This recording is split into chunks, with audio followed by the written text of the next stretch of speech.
দিনভর উৎসব মুখর ও শান্তিপূর্ণ পরিবেশে ভোট গ্রহণ শেষে চলছে গণনা। বিকেল 4:30টায় শেষ হয় ভোট গ্রহণ। কেন্দ্রে কেন্দ্রে সংশ্লিষ্ট কর্মকর্তা ও পোলিং এজেন্টদের উপস্থিতিতে ব্যালট বাক্স একসঙ্গে করে গণনা শুরু করা হয়।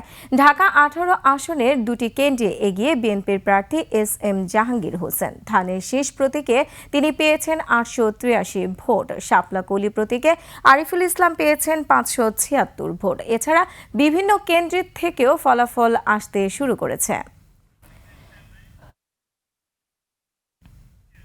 দর্শক, নির্বাচন কমিশনে আছেন আমাদের সহকর্মী মানিক শিকদার। সবশেষ খবর জানতে আমরা সরাসরি চলে যাচ্ছি তার কাছে।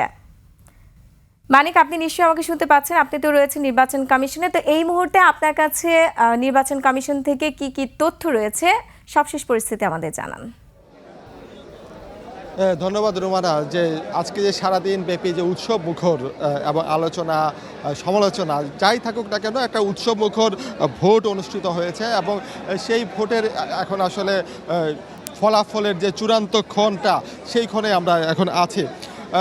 যদিও বিকেল 4:30টার সময় আসলে ভোট গ্রহণ সমাপ্ত হয়েছিল, এর আগে ইসি সচিব আক্তার আহমেদ আমাদের যে ব্রিফিংটা করেছিলেন সেখানে বলেছিলেন যে 47.91% ভোট কাস্টিং হয়েছে। সেটা বেলা 2টার যে ফলাফল, যে 2টার যে ভোট কাস্টিং, সেই ব্রিফিংটা তিনি করেছিলেন। কিন্তু এর পরবর্তীতে কিন্তু আর আমাদের কাছে নতুন করে বলা হয়নি যে আসলে বিকেল 4:30টার পর কত শতাংশ ভোট পড়লো।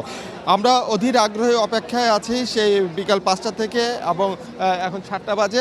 আপনারা দেখছেন যে একটা স্টেজে প্রস্তুত করা হয়েছে এবং সেই স্টেজে এসে নির্বাচন যারা ফল ঘোষণা করবেন এবং যারা এই ব্রিফিংটা করবেন তারা এখনও এসে পৌঁছায় নাই। আমরা অপেক্ষায় আছি। কিন্তু এর আগে আমি কয়েকটি তথ্য আপনাকে জানিয়ে রাখতে চাই। আপনি জানেন যে 3টি আসনে ফলাফল স্থগিতের জন্য আবেদন করেছে জামাত ইসলামের একটি প্রতিনিধি দল, এবং তারা বিকেলে এসে বলেছিল যে এই 3টি আসনে মূলত নানা রকমের অনিয়ম, কারচুপি এবং নানা রকম সহিংসতার ঘটনাও কিন্তু ঘটেছে। সেই জন্য তারা বলছেন যে এই 3টি আসন নির্বাচন আপাতত আসলে স্থগিত চায় এবং পরবর্তীতে নতুন করে ভোট গ্রহণ করে সেটার ফলাফল তারা পেতে চাচ্ছেন।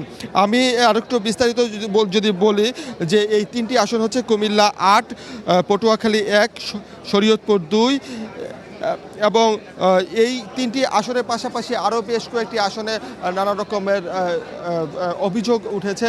এর মধ্যে কুমিল্লা 4 আসনের একজন প্রার্থী তিনি কিন্তু প্রত্যাহার করে নিয়েছেন নিজেকে।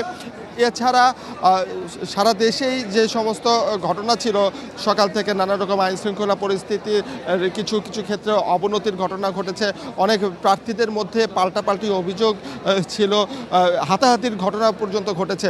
এই যে বিষয়গুলো, এইগুলো নিয়ে নির্বাচন কমিশনের কাছে বিভিন্ন প্রার্থীরা এবং দলের নেতৃবৃন্দ তারা কিন্তু অভিযোগ করেছেন।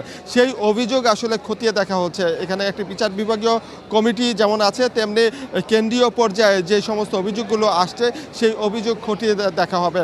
ইসি সচিব এর আগে যেটা বলেছিলেন, যদি কোনো প্রমাণ মেলে যে কোনো প্রার্থী বা যারা এই সাথে সংশ্লিষ্ট যারা ছিলেন তাদের বিরুদ্ধে যদি কোনো ধরনের প্রমাণ মিলে, অবশ্যই আইনানুগ যে ব্যবস্থাপনা সেটা কিন্তু নেওয়া হবে।